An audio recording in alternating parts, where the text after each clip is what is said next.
Welcome to the show, Jason Bible, Texas Real Estate Radio Network. Today's theme of the show, I feel logical. I think it's just perfect right now. I feel like this is what's going to happen to real estate, or I feel like, and I'm like, nobody cares about your feels, bro. Everybody cares about the data. Now, the whole I feel, the whole I feel movement sounds great until you have to make a bet on something, meaning you put your money towards something. U.S. existing home sales plunge in June as affordability collapses. Oh no, the world is ending. Analysts expected existing home sales to extend their recent decline with a 1.1% month-over-month drop in June. They were right in direction, but severely wrong in magnitude, as existing home sales slumped 5.4% month over month. Oh no, the world's going to end. Home sales are down 14% year over year. Sales are down 14%. That doesn't mean prices. Everybody, let's be real specific with our language here. Sales are down as a function of a handful of things. That doesn't mean prices are down. Everybody's freaking out. Part of this obviously has to do with mortgage rates. We definitely needed a breather in the marketplace. I was in Austin this weekend with my brother, and they're selling their condo right now, I think for double what they paid for it 2 years ago. And I said, he sent me a note. He said, I think we're going to sell this thing, meeting with a realtor, got some numbers, and I think we're going to move into another house. I said, well, the hard part is going to be finding the next place. And he goes, no, we already got one, and we think they're going to take it contingent upon us selling our place. At one point this year, Austin had 0.8 months of inventory. A balanced market is about 6 months of inventory, and they had less than one.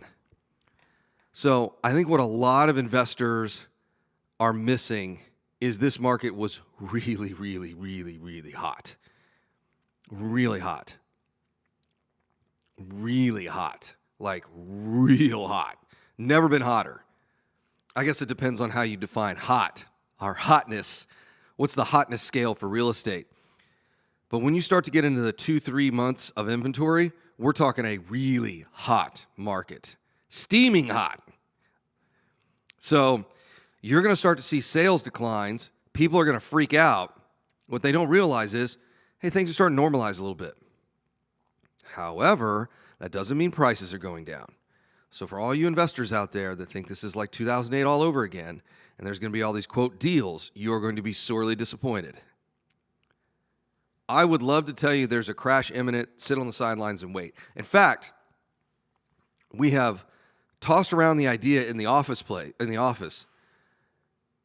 to really go out to the marketplace and fool everyone. The market's going to crash in 2023. Don't do anything. Put your money on the sidelines just so we can get in there and buy more real estate. Like, we have had serious conversations about that. Like, you know what? Everybody believes in this lie. So what we ought to do is just make things worse. Be like, oh my gosh, the world is ending. You need to put all your money on the sidelines. Don't buy any real estate. I think that's what we should do, because that just blows our competition out. One of my favorite things right now is investors are getting really timid, which is great. It is so funny. These are the same investors that'll tell you, well, Jason, you got to understand, like, when the market crashes, I'm going to get all in. Oh, really? I mean, the market gets a little, quote, bumpy, and all of a sudden you're out. You're telling me you're going to go build a portfolio on a crash? I don't think so. Look at my Bit Bros out there. What happened to my Bitcoin people? My crypto folks? Y'all disappeared. I thought it was on sale. Let's see, what's old BCT at today? What are we at today?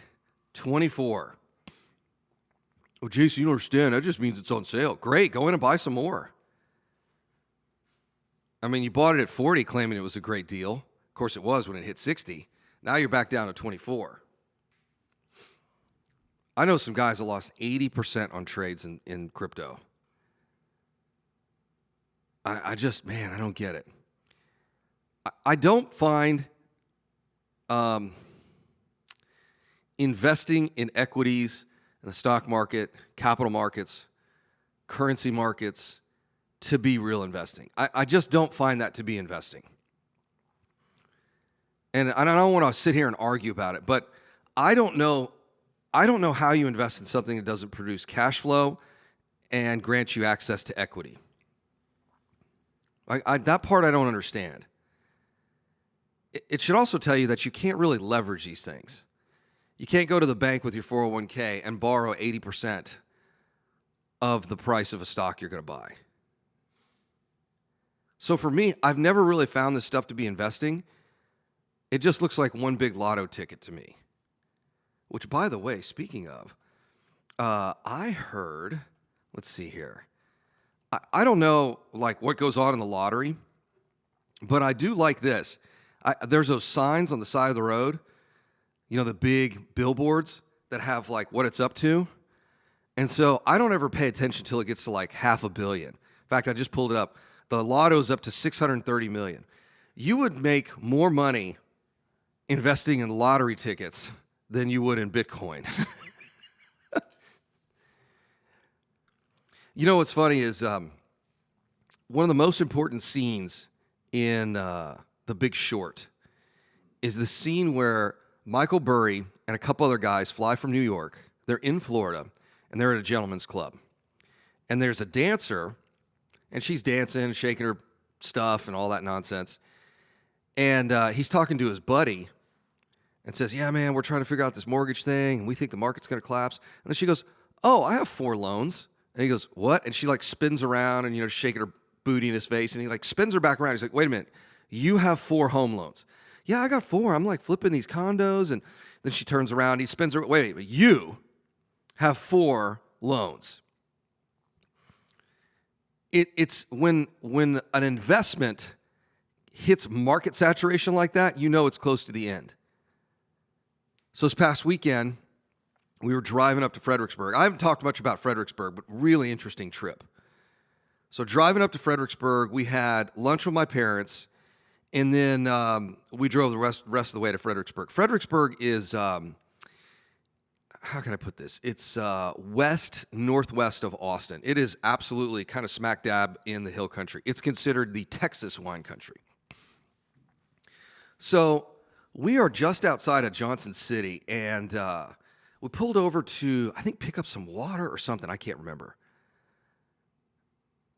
So I go into the convenience store. The interesting thing is this is in the middle of nowhere. And on the front of the convenience store, it says, we take Bitcoin. In fact, they have a Bitcoin kiosk in the store. That should tell you we've pretty much reached peak saturation with crypto. Everybody knows about it. So when you start seeing that in real estate, then you have a problem.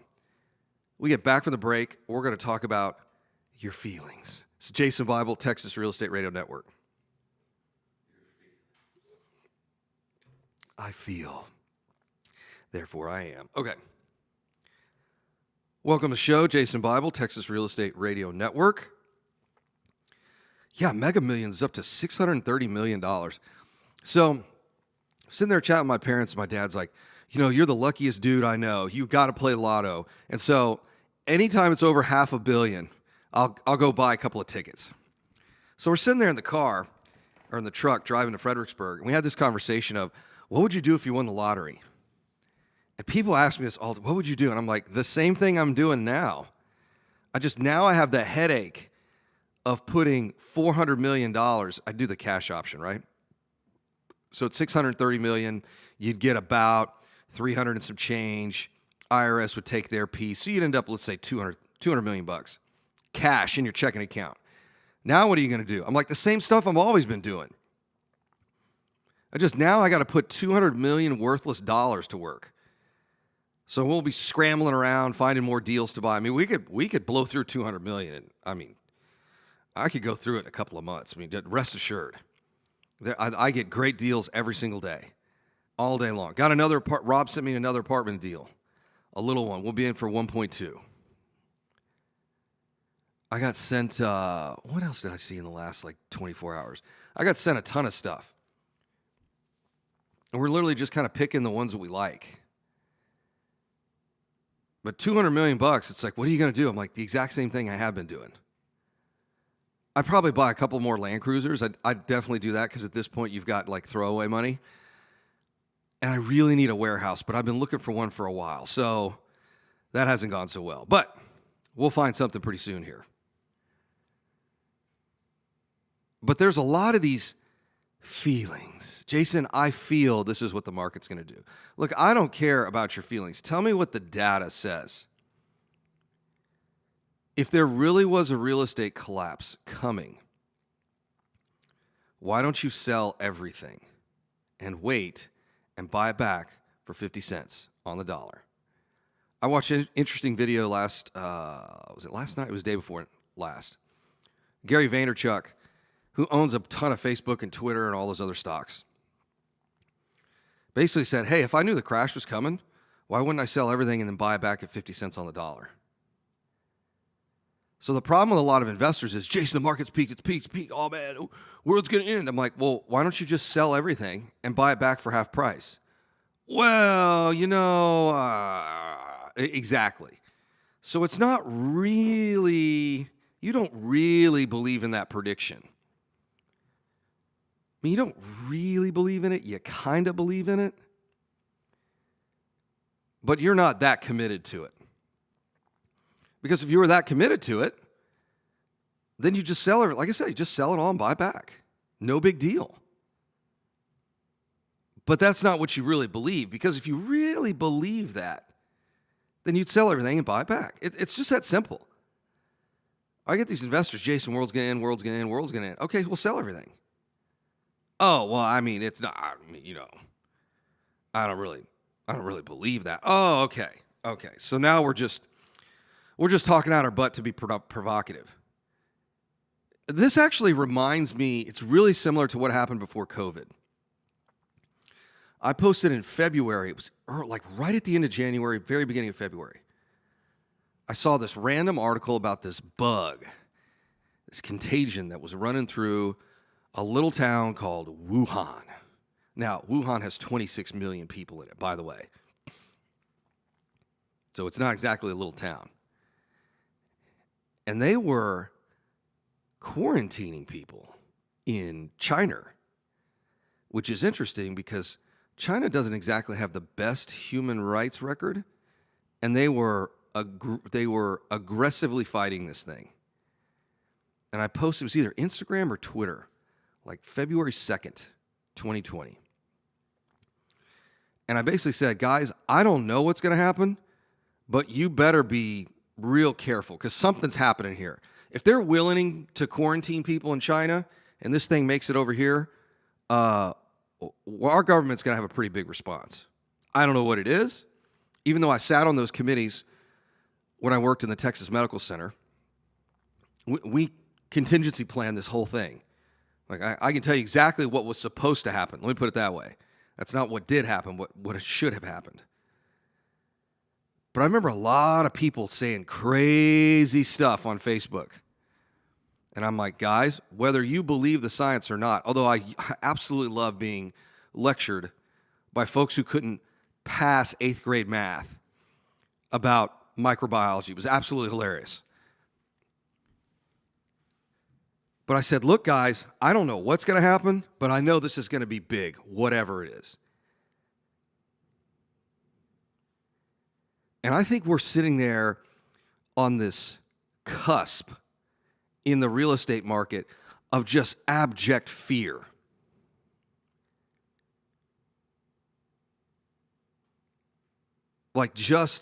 It was really interesting. If you have not seen Bill Burr's new special on Netflix, you've got to watch it. It is spectacular. He says something, he offends everybody.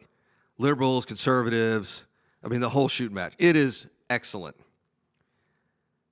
One of my favorite things is when he talks about, trusting them, I trust my government, the military, and go America. And then all of a sudden it's like, Vaccines, whoa, I don't trust you guys as far as I can throw you. It's absolutely hilarious if you've not seen it. Now, I will warn you, if you're like my mom, it's got a little potty talk in it. There's a little potty talk. So I'm just going to warn you. A little potty talk in there. What I think is going to happen next is we're going to get investors that are going to get scared. We're going to get a negative GDP print for Q2, which means we will be in a recession. And the unprofessional investors, the amateurs, are going to interpret that as the world is ending and it's 2008 all over again. And what they're going to have a hard time with is justifying their choice of sitting on the sidelines while at the same time the market is absolutely on fire. The professional investors are going to keep buying. I was on a call last week, if you guys were on the Noble Mortgage market update. We did a mid-year market update last week. I think you can see the replay. If you guys go to Noble Mortgage's website, I'm sure they've got it on there. Shoot Daryl an email. They'll get it to you. But one of the fascinating things that was brought up was actually by Charlie Kriegel over at Windhill Advisors. He works with a ton of REITs and hedge funds, ton of them. And he said, look, a lot of these guys just stepped back for a minute and said, all right, rates are going up, but rents are going up and values are going up. But let's kind of chill out with our buying just a little bit, just to let the market breathe, see where things are at, and then let's adjust our models. He said, but rest assured, they're still buying. Like, they're just kind of drawing back a little bit and saying, all right, it's kind of like when you get that steak. I can't wait. This weekend, we're going to go to the beach. Going Sunday and Monday. It's going to be fantastic. Going down to the beach. I'm going to make fajitas. I'm going to do breakfast. I'm going to do all that stuff. I love it. So we're going to get those nice hot chicken fajitas right off my portable kitchen, overlooking the beach. We're going to be at the infamous A-Frame. If you guys are down in Surfside this weekend, come by and say hi. We'll get there Sunday afternoon. When you pull those fajitas right off the PK, you don't want to cut them right open. You got to let it rest because it comes out so hot. Just like steaks. Maybe we'll do caveman steaks this weekend. We'll see. I'm wondering what's on sale at H-E-B. Hopefully the New York strips are back. But when those steaks come right off the PK, they're hot. You got to let them rest. That's what's going on in the marketplace. A lot of stuff's changed in the last couple of months. So they're just resting. They're not leaving. They're still buying. It's Jason Bible, Texas Real Estate Radio Network.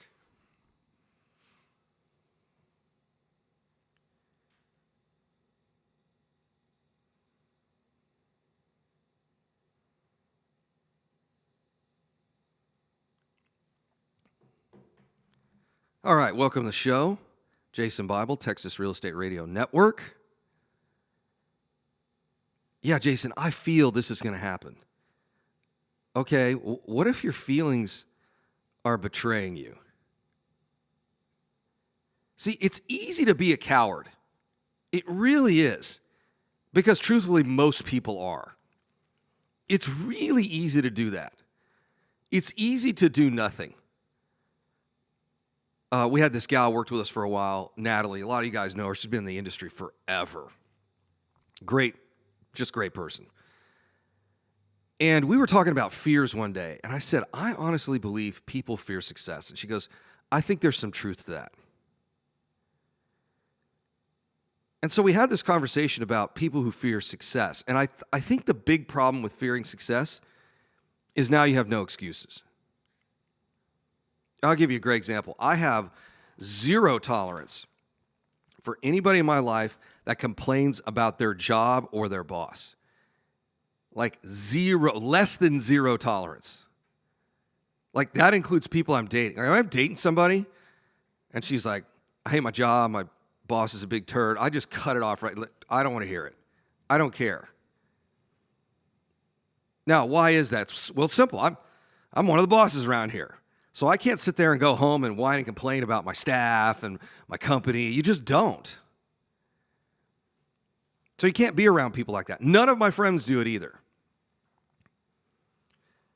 Because the people who complain about their job and their boss without doing anything about it are just a bunch of cowards. It's really easy to sit down and I feel this, I feel that. Because if you feel this, you feel that, you can justify your inaction. Like, you're listening to this show for some reason. And it's not because I've got, an excellent comedic timing or some witty jokes or this excellent radio voice. You're listening to this show because you want to get a little bit an idea of what's going on in the marketplace, maybe get some investment ideas, and move forward in your personal portfolio. I don't know why you would listen to this show if you're not doing anything. I think a lot of people sit on the sidelines. My old business partner, Tom, and I used to put it this way. When you go to a football game, there's only a handful of guys that are actually down on the field playing the game. The stadium is full of people who are watching. And that's okay. But just recognize the game is played on the field, not in the stands. And some of those games, you're getting the absolute snot beat out of you. But you're either going to win that game or you're constantly improving so you can then string together a winning season. So all this fear out there of really nothing, I think that's the funniest part. Because if you're a buy and hold investor, you heard yesterday, we had Mo and Trey in here from the Texas Property Management Company. And they're like, dude, rents are up 20% from last year. 20%. Your $1,000 a month rent just went to $1,200. That's insane. You were cash flowing $300 a month last year. Now it's $500. And how many people sat on the sidelines last year and just watched? Well, Jason, there's a crash coming. There's a crash coming. I feel there's this. I feel this. I feel that. The data says none of that. So you're just coming up with playful excuses to justify your cowardice. And that's okay, but let's just recognize what it is. You're too chicken to do anything. To be an investor, I ought to see if we can find this. When Cameron he's just turned 15. So he must have been 8, maybe he was 10. And they learned about entrepreneurs in school. And so I brought him on the radio show one day, and we talked about entrepreneurs for an hour. And he said, Dad, one of the things entrepreneurs have to do, and investors, is they have to be brave. And I kind of brushed it off. I'm like, yeah, you're a kid. You really don't know what that means. But he's absolutely right. In fact, the worst thing you can do is put people in your life that have nothing to lose. Because if they've got nothing to lose, then what is your relationship to them? I met a lot of people like that over the years. And you walk away from them quickly. Now, I do believe in what, can't remember, what's the quote from Heat? Never get so attached to something you can't walk away in 30 seconds. It's something like that. It's a great quote. I think you have to have that mentality that very few things are sacred. I've had to walk away from some relationships over the last year or two because these people had nothing to lose, and that makes them very dangerous. But it goes back to the whole issue of cowardice. I feel this, I feel that. What the hell does that have to do with anything? What does the data say? I'll be the first one up here. If I think there's a real estate crash coming, guys, I will close every fund down.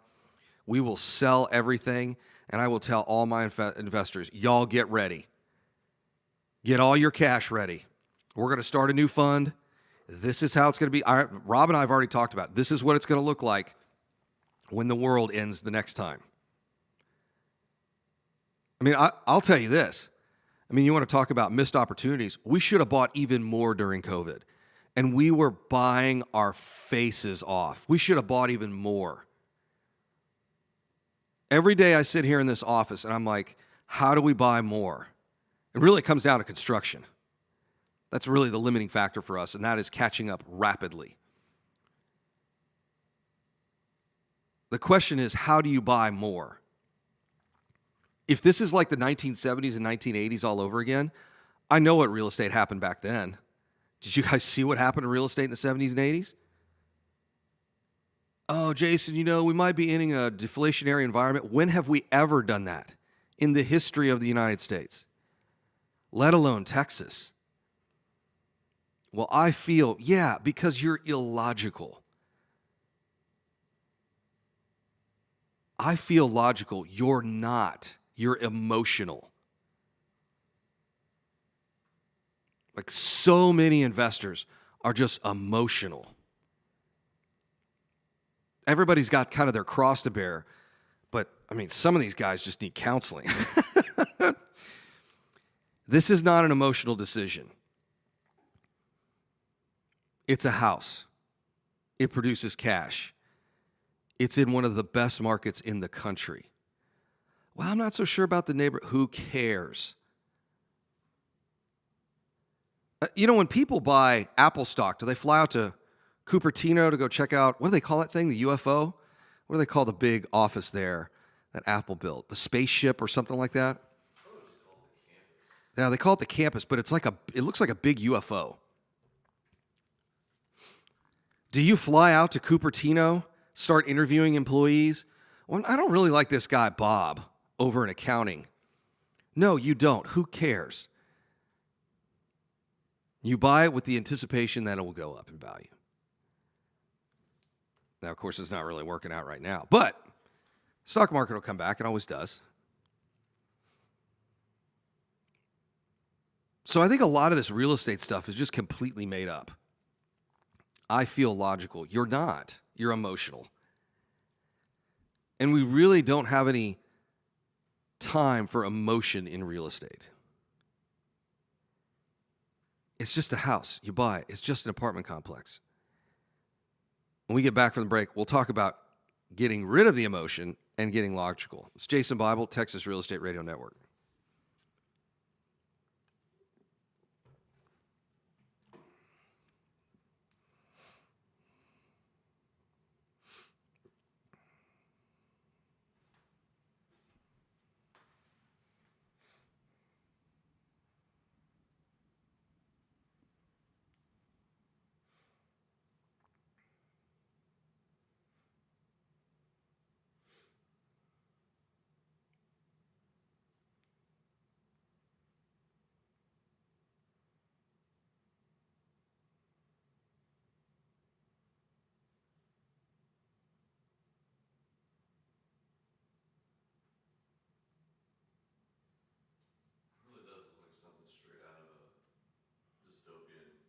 It does, doesn't it? It's crazy. All white, all that glass. It's pretty cool. All right, here we go. All right, ready to go? Welcome to the show, Jason Bible, Texas Real Estate Radio Network. Falling housing affordability continues to take a toll on potential home buyers. I do not like the term housing affordability because it's one of these container words that means nothing. It's absurd because houses always go up in value and so do wages. However, the absurdity in housing affordability is that it has nothing to do with who the actual buyers are. So buyers in a real estate market, buyers and sellers only make up about 3% of the entire marketplace. 97% of real estate is not on sale, not for sale. It's only about 3% of the marketplace that's available to be sold, bought, or sold. So when we talk about housing affordability, they take this aggregate number of what's the median home price and what's the median income in a marketplace. Well, who cares? If there's a bunch of dudes moving from California making 300 G's a year, moving to Houston, Texas, and that's 20% of your buyers, who cares that the median income in Houston is $70,000? Like, it doesn't matter. What matters is who the buyers are. I saw this article. I talked a little bit about it. Porsche's sales are down 7%. The last time I was at a Porsche dealer, it looked like Black Friday at Best Buy. I'm like, what are all these dudes doing here? There's a lot of gold chains and fake tans around here. Like, are they just giving this stuff away? What is going on? They didn't have a car in their showroom under $330,000. And they were selling them like they were giving them away. It was over like 100 G's over list.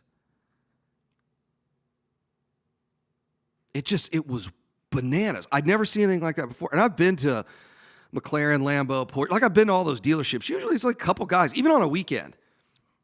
Big car buying weekend, Friday, Saturday, Sunday, during the week, 3-day weekend, whatever. You're in there. It's just a couple guys milling around.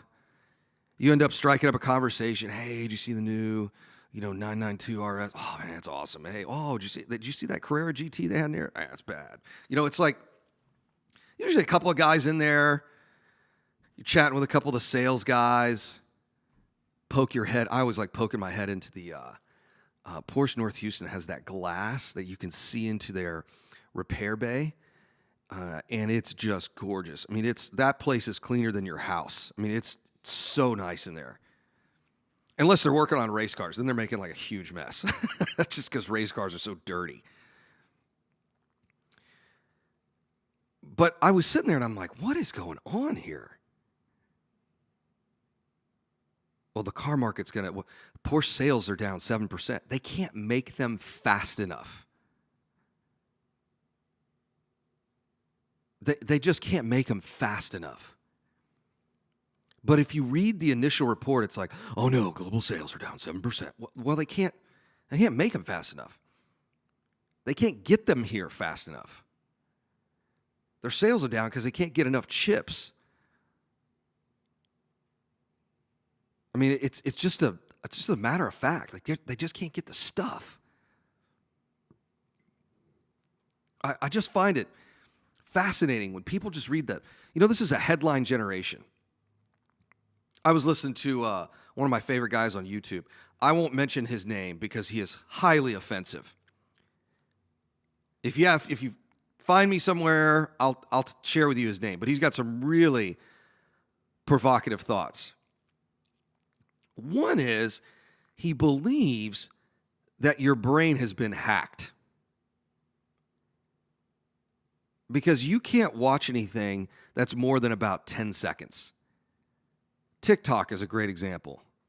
If you're not interested in the first 5 seconds, it's like you're scrolling to the next one. Dating sites are set up the same way. They want to keep you just engaged enough where you don't leave, but not too engaged. So your brain is hacked for the short-term stuff. Now we're having a conversation about real estate where you get rich in 5 years and you're like, oh gosh, 60 months? That sounds like forever.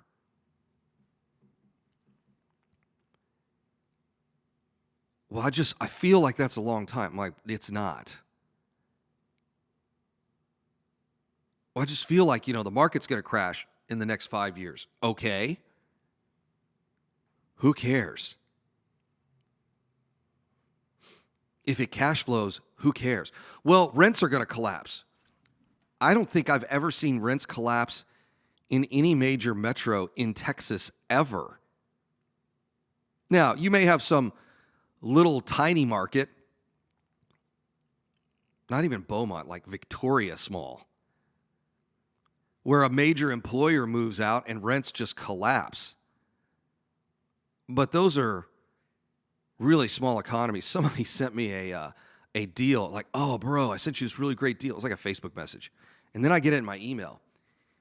I can't even remember the town. It was some crazy town, like on the border of Mexico, way out in West Texas, like close to Marfa, if you guys know where Marfa's at.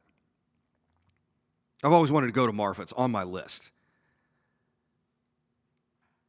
I mean, middle of nowhere. I think my neighborhood is bigger than this town. Oh, here's this great apartment complex. I'm like, for who? There's no employment around there. Well, I feel like it's a really good deal. It ain't, bro. Well, maybe it's a good deal for somebody else, not for this guy. That's another thing. I think a lot of investors, when they see some things change in a marketplace, they start getting scared because they don't have a model. Let me say it this way so it hits home a little bit harder. Most people don't know what they want in their life. In their life or for their life. They have no clue what they want out of life. So now you're a real estate investor. You're looking at every single deal in Houston, Texas. And you're like, well, this could be a deal, or maybe this could be. You know, if the numbers look right, I'll do the deal. This goes back to a previous show I did where amateurs talk about returns, pros talk about risk. Amateurs will say, well, I feel like this is a good deal because the numbers. The pros will use logic and say, dude, this is in the middle of nowhere. How am I going to get this thing rehabbed? How am I going to get it leased? What happens when the major employer, which a lot of times is the post office and the school district, up and moves?